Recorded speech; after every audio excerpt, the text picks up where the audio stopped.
আল্লাহ রাব্বুল আলামিন হযরত ইব্রাহিম আলাইহিস সালামকে অনেক পরীক্ষা করেছিলেন। কোরআনুল কারিমে আছে, ওয়াইযাব তালা ইব্রাহিম রাব্বুহু বিকালিমাতিন ফাআতাম্মাহুন্না। ইব্রাহিম আলাইহিস সালামকে আল্লাহ পাক অনেক পরীক্ষা করেছিলেন, আর তিনি সবগুলো পরীক্ষায় তিনি পাশ করেছেন। আল্লাহ পাক কেন পরীক্ষা নেন? এর অনেক কারণ আছে। তবে আল্লাহ পাক যার দ্বারা দ্বীনের খেদমত নেবেন তাকে আগেই পরীক্ষা করে তাকে একটা ট্রেনিং প্রশিক্ষণ দিয়ে দেন, যে আমি যে তোমার দ্বারা দ্বীনের খেদমত নিব তা আগে পরীক্ষা করে দেখি যে তুমি উপযুক্ত কিনা। এই জন্য আল্লাহ পাক যার দ্বারা দ্বীনের যত বড় বড় খেদমত নেবেন তাকে তত বড় বড় বড় পরীক্ষায় তিনি নিমজ্জিত করবেন। এগুলো আল্লাহ পাকের মূল নীতি। তাই হাদিস শরীফ আছে, ইন্না আসাদ্দান নাসে আযাবান আল আম্বিয়াও ফাল আমসালু ফাল আমসাল। যুগে যুগে যারা নবী রাসূল তাদের পদাঙ্ক অনুসারী উম্মত পরীক্ষা আসতেই আছে। যারা যত বড় কাজের দিনের আঞ্জাম দিয়েছেন তাদের পরীক্ষাগুলো বড়, ক্রমান্বয়ে আস্তে আস্তে যাদের ঈমান যত দুর্বল তাদের পরীক্ষাগুলো ক্রমান্বয়ে ছোট। তাই এমএ ক্লাসের একটা ছাত্রের যে প্রশ্ন হবে, ক্লাস 3-র ছাত্রের প্রশ্ন তো অত কঠিন হবে না, তার কারণ ওর জ্ঞান নাই, ওর প্রশ্ন সহজ। আর যে বেশি জ্ঞানী তার তো প্রশ্ন কঠিন হবে, এটা আমরা জানি। আল্লাহ পাকের এটাই মূলনীতি। তাই আল্লাহ রাব্বুল আলামিন কোরআনুল কারিমের মধ্যে বাবেল শহরের একটা কথা উল্লেখ করে রেখেছেন। আমরা বর্তমানে বেবিলন বলে যে শহরটিকে বুঝি এটি তা নয়। বর্তমানে যেটা ইরাক দেশ, এই ইরাক দেশকে আগে কোরআনুল কারিমের ভাষায় বাবেল বলা হতো। এবং এই শহরে নমরুদ নিজের শাসন পরিচালনা করত। সে কয়েকদিন স্বপ্নে দেখলো যে অদৃশ্য জগৎ থেকে একটা আগুন তার ঘরে ঢুকে সমস্ত আসবাবপত্র বাড়িঘর পুড়িয়ে দিচ্ছে। পরপর কয়েকদিন স্বপ্ন দেখে জ্যোতিষীকে জিজ্ঞেস করলো যে খবর কি, পরপর যে স্বপ্ন দেখতেছি। জ্যোতিষী বলল, এমন একজন পয়গম্বরের আবির্ভাব হবে যে আপনাকে সহ আপনার রাজ্যকে তছনছ করে দিবে। সে কি জন্মগ্রহণ করেছে? বলছে না, জন্মগ্রহণ করেনি, তবে করবে। ঠিক আছে, তাই এখনো হাতে আছে। রাষ্ট্র আইন জারি করে দিল যে আজকে থেকে কোন পুরুষ মানুষ তার স্ত্রীর কাছে যেতে পারবে না, একদম নিষিদ্ধ। জন্ম নিয়ন্ত্রণ আইন চালু করে দিলেন। আর সেক্রেটারি বানালেন কোরআনে বর্ণিত আজর নামক এক ঠাকুরকে।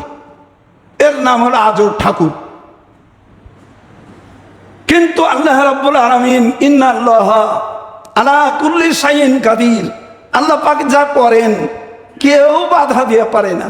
আর আল্লাহ পাক যেটা করেন না এটা কেউ করতে পারেন না।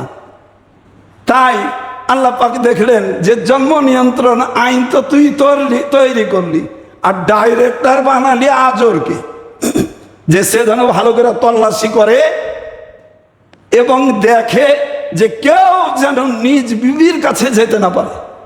কিন্তু আল্লাহ পাক কইছে ঠিক আছে, তো যে ডাইরেক্টর, এই ডাইরেক্টরের ঘরেই পরিবারে আল্লাহ রাব্বুল আলামিন হযরত ইব্রাহিম আলাইহিস সালামকে পাঠিয়ে দিয়েছেন যে দেখ, যেই মালিক তারই পরিবারে আমি ইব্রাহিমকে পাঠাতে পারি কিনা। তাই ইব্রাহিম আলাইহিস সালামকে ওই ঘরেই দিয়ে পাঠালেন।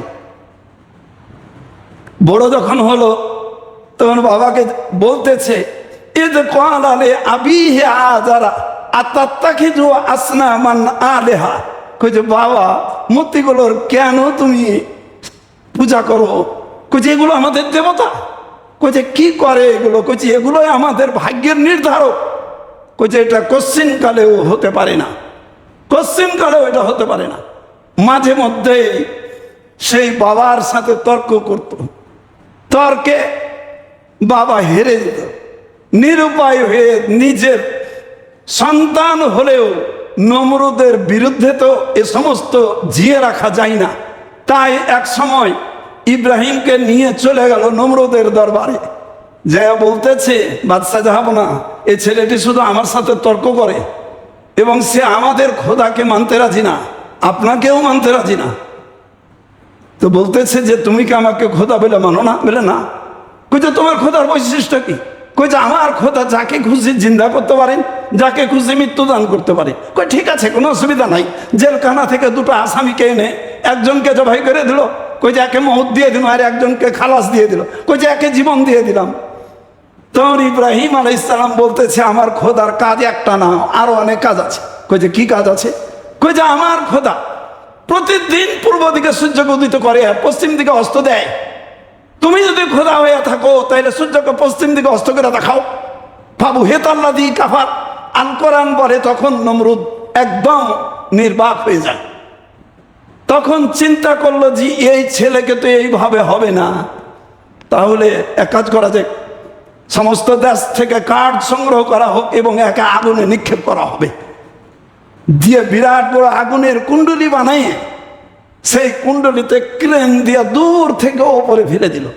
তা আল্লাহ রাব্বুল আলামিন বললেন যে কুলনা ইয়া নারু কুনি বারদাও ওয়া সালামান আলা ইব্রাহিম, কই যে আগুন তুই শান্তিদায়ক ঠান্ডায় পরিণত হয়ে যা, এমন ঠান্ডা যেন রক্ত না বাঁধে, ঠিক এইরকম ঠান্ডা হয়ে যা। এই যে আমরা এসিতে বসে আছি, দেখুন এমন ঠান্ডায় যাতে কাউরি ক্ষতিও না হয়, গরমও না লাগে, এইরকম হয়ে যা। যখন দেখলো যে আগুনের মধ্যে তো পড়ছে না, তো নমরুদ বলতেছে আগুন কি হলো, তোমার দহন শক্তি গেল কোথায়? তো আগুনের জবান খুলে নমরুদকে জবাব দিয়েছিল যে আমার দহন ক্ষমতা কতটুকু একবার তুমি ঢুকে দেখো, একবার তুমি ঢুকে দেখো। এই আগুন আমার তোমার সকলের যিনি প্রভু, তুমি যদি একবার আমাকে জ্বালাবার ব্যবস্থা করো, যিনি বিশ্বজগতের প্রতিপালক এবং ইব্রাহিমের প্রতিপালক, তিনি তো আমাকে শান্তিদায়ক ঠান্ডাতে পরিণত হয়ে যেতে বলেছেন। নিরুপায় শেষ পর্যন্ত ইব্রাহিম আলাইহিস সালামকে বললেন যে নমরুদের সাথে যুদ্ধ করে এখানে থাকার দরকার নাই, ফুত্তি হিজরত করো। তাই ইরাক শহর থেকে হিজরত করে চলে গেছিলেন সিরিয়া, চলে গেছিলেন সিরিয়া। এই সিরিয়াতে যাওয়ার পর তিনি আল্লাহ রাব্বুল আলামিনের কাছে দোয়া করলেন, রব্বি হাবলি মিনাস সালেহিন, আল্লাহ পাক আমাকে একটা সুসন্তান দিন। কিন্তু এই সন্তান পুত্র বা কন্যা এইটা তিনি বলেননি। আখলাকুল আম্বিয়া সন্তান কামনা করেন, কিন্তু পুত্র হবে না কন্যা হবে, এটা বান্দার পক্ষ থেকে বলা উচিত না।